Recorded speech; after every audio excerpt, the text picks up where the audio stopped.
Merci, monsieur le proviseur, merci, amiral, pour ces mots. Je salue en début de cette courte allocution madame la sous-préfète, monsieur le député, madame le maire et tous les participants, mais tout particulièrement les élèves. J'ai eu l'honneur de m'adresser à vous en tant que chef d'état-major de l'armée de terre dans la cérémonie. Et finalement, ici, je voudrais vous dire quelques mots à titre plus personnel, d'ancien élève du Prytanée, et vous dire combien je suis ému de pouvoir le faire, parce que combien je considère que le Prytanée, le vieux bahut, a été finalement un passage, mais a été un passage essentiel, primordial de ma vie. Pourquoi ? D'abord pour des raisons de solidarité et de camaraderie. Le Prytanée était déjà aux premières places et j'espère qu'il l'est encore et qu'il y restera. Nous étions 47 élèves en CIR 1. Nous avons été 42 à intégrer les écoles, CIR, Naval et Air. Et j'avais dans ma promotion, nous étions 35 de cette classe. Et finalement, les amitiés nouées ici, dans le parc du Vieux Bahut et au Prytanée, ont été des amitiés qui évidemment se sont renforcées, se sont amplifiées, se sont élargies au cours du passage à l'école spéciale militaire.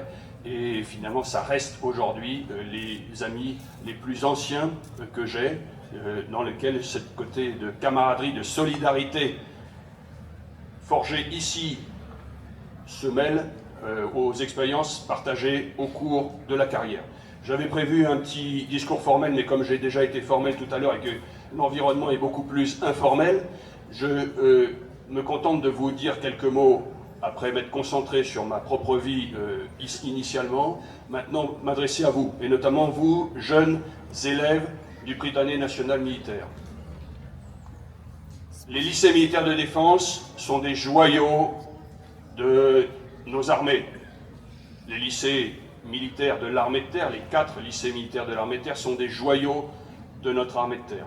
C'est là que, d'une part, nous aidons les familles, mais c'est là aussi que nous aidons ceux d'entre vous, ceux d'entre nous qui veulent rejoindre le service des armes de la France et que nous donnons une chance pour cette réalisation. Évidemment, la dimension scolaire est extrêmement importante.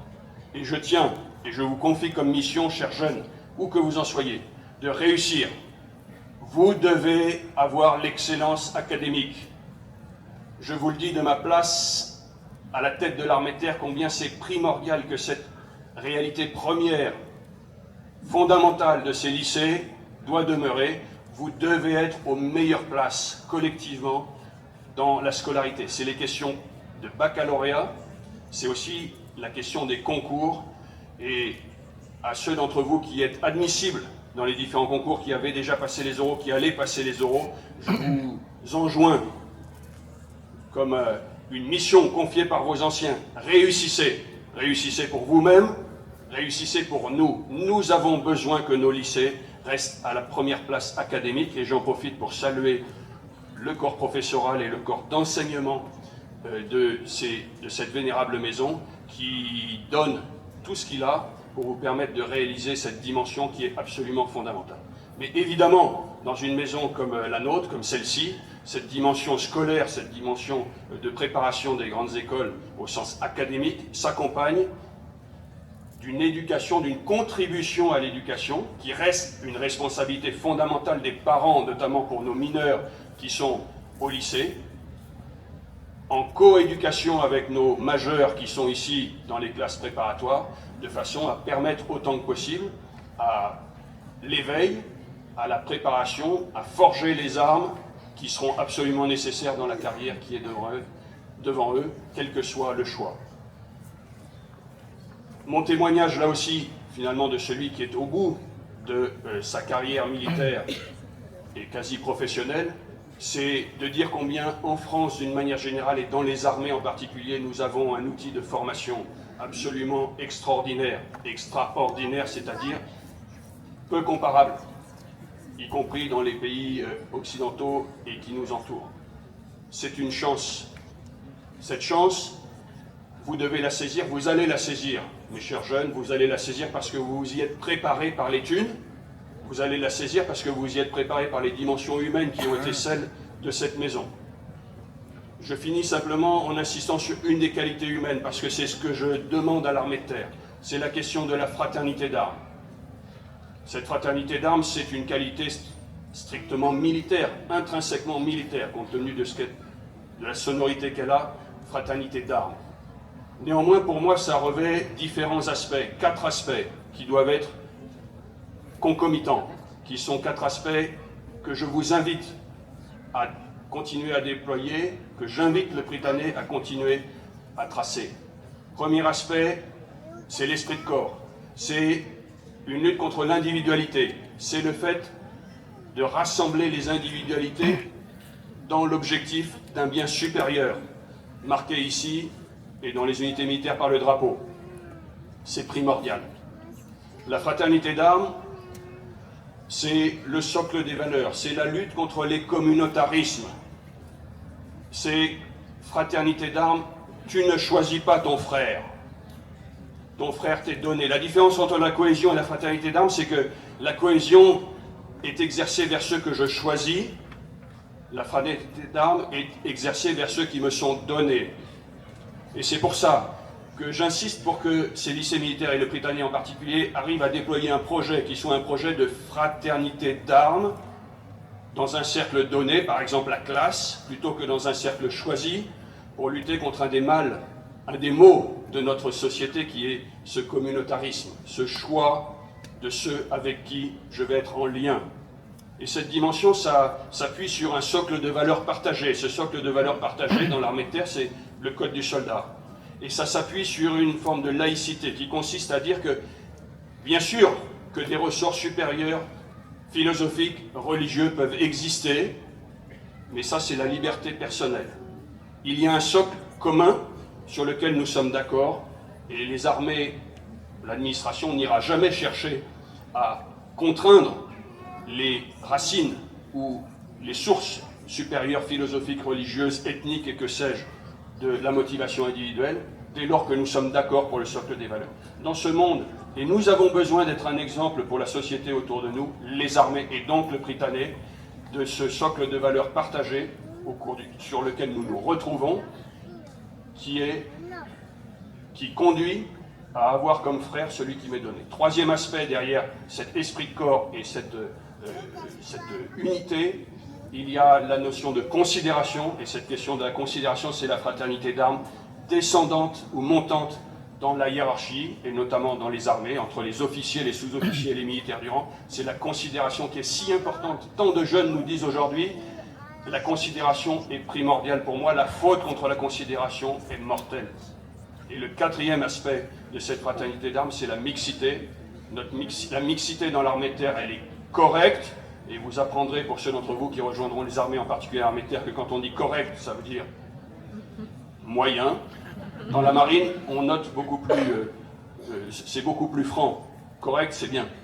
Dans l'armée de terre, correct, c'est moyen. Notre mixité, elle est correcte. Il faut absolument que nous continuions à la développer. Fraternité d'armes, c'est indispensable. Mais chers jeunes camarades, vous avez, pour ceux qui vont avoir des prix remis, vous les avez mérités. Pour tous les autres, vous avez fait des efforts. Je vous souhaite vraiment très sincèrement la réussite. Vous en avez besoin pour vous-même, vous en avez besoin pour nous.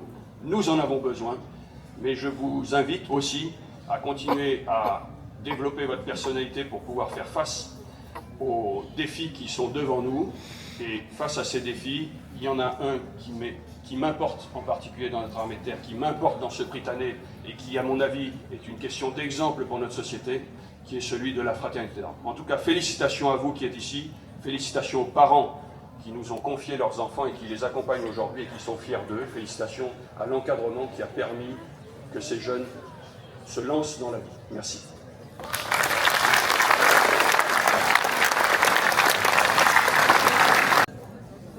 Nous voici arrivés au moment crucial, celui que vous attendez tous, le prix d'honneur décerné par Monsieur le Président de la République.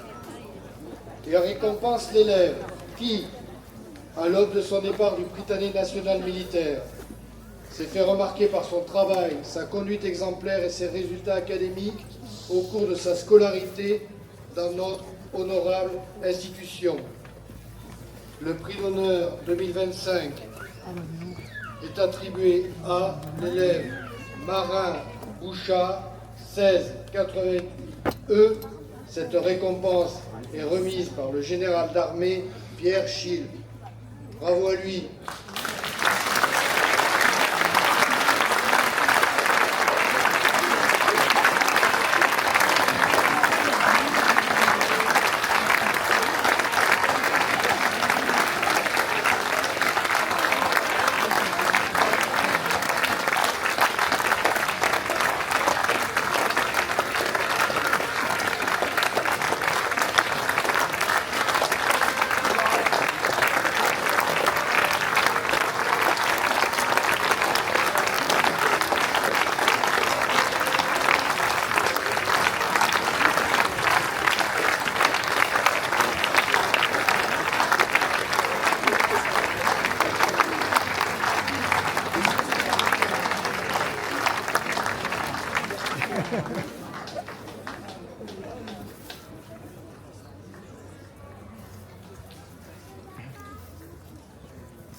Ils sont partis pour une heure de suite.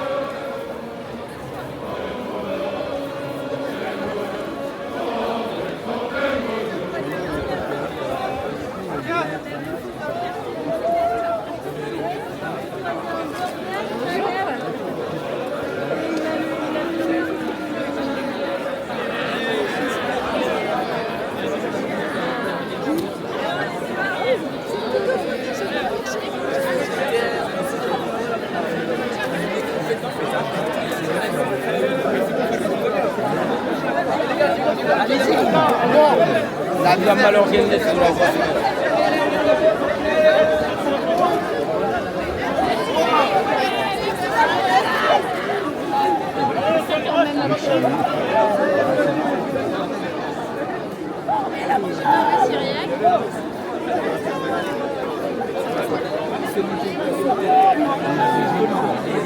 Clément doit être par là.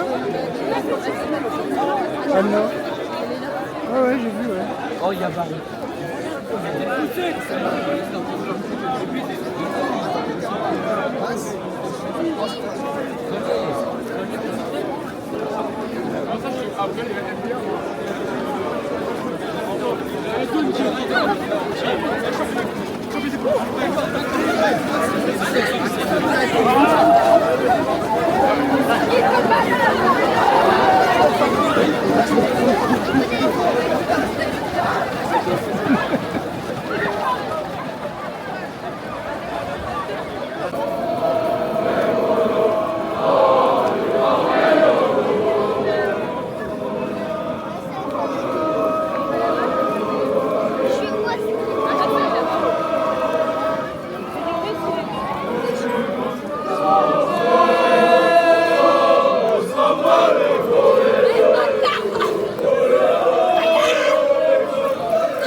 Le topin du néant menace sur l'univers de son vol de géant. Du flot de ses calculs, il inonda le monde et répandit partout sa cire se féconde. Ô topin, mes chers frères, à sa santé, buvons un verre et répétons ce gai refrain chicalator. Et au topin, où est le problème? Il eut la fière idée de ne choisir qu'un axe de coordonnées. Sous le ciel étoilé, de saphir et de lys, il plaça le topin sur le grand axe des X. Ô topin, mes chers frères, à sa santé, buvons un verre et répétons ce gai refrain chicalator. Et au topin, de toute vie sur terre, quand tout s'écroulera dans un bruit de tonnerre, ton lot de points cycliques, on verra apparaître, tracé en train de feu les bords de ses lettres. Ô topin, oh mes chers frères, à sa santé, buvons un verre et répétons ce gai refrain chicalator. Et au topin, dans cette vie, émanant de Dieu même, cherchant à démontrer un dernier théorème sur les esprits fumants des empires humains, on verra se dresser le dernier topin. Ô topin, oh mes chers frères, à sa santé, buvons un verre et répétons ce gai refrain chicalator. Et au topin, chicalator, chicalator.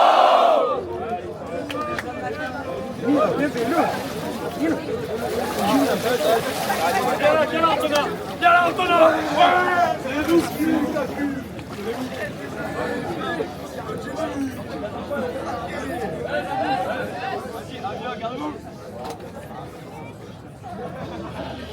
pour le show.